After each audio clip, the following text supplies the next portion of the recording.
Aujourd'hui, mardi 16 janvier 2024, remercions le Seigneur de nous accorder d'être en sa présence au nom du Père et du Fils et du Saint-Esprit. Dieu Tout-Puissant, par Jésus-Christ ton Fils, notre Seigneur, donne-nous notre pain de ce jour. Accorde-nous d'être attentifs à ce qui manque du nécessaire pour vivre. Accorde-nous d'être solidaires et bienveillants. Psaume. J'ai trouvé David, mon serviteur. Autrefois, tu as parlé à tes amis. Dans une vision, tu leur as dit, j'ai donné mon appui à un homme d'élite.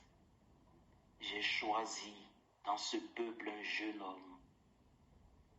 J'ai trouvé David, mon serviteur.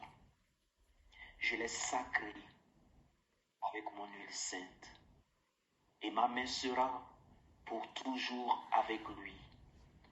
Mon bras fortifiera son courage. Il me dira, tu es mon Père, mon Dieu, mon roc et mon salut. Et moi, j'en ferai mon fils aîné, le plus grand des rois de la terre. J'ai trouvé David, mon serviteur.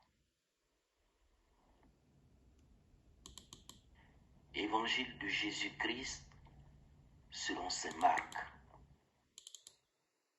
Un jour de sabbat, Jésus marchait à travers les champs de blé et ses disciples, chemin faisant, se mirent à arracher des épis.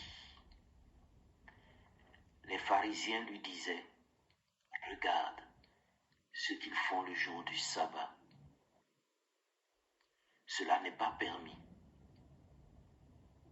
Et Jésus leur dit, n'avez-vous jamais lu ce que fit David lorsqu'il fut dans le besoin et qu'il eut faim, lui-même et ceux qui l'accompagnaient?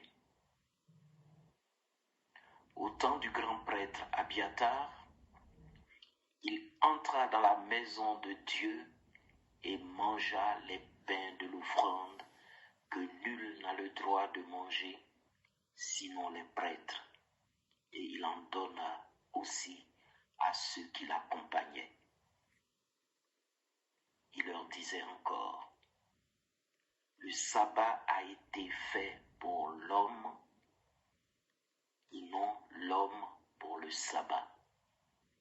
Voilà pourquoi le Fils de l'homme est maître même du sabbat. Acclamons la parole de Dieu. Que nous dit ce passage de l'évangile de saint Marc? La priorité pour Dieu, c'est le bien-être de l'homme et de la femme. Pour Jésus, toutes les règles dans la Bible sont établies pour le bien de l'homme et de la femme. La loi est ordonnée au service de l'homme. Elle est ordonnée au bien-être de l'homme et de la femme. Les règles, toutes les règles doivent être au service de l'humanité et non l'inverse. Ceux qui font les lois, ceux qui jugent, ceux qui enseignent doivent retenir cela. La loi est au service du bien-être. Les citoyens doivent appliquer les lois par amour du bien-être commun pour qu'il y ait de l'ordre. La loi doit être au service du bien vivre ensemble et surtout au service de l'être humain.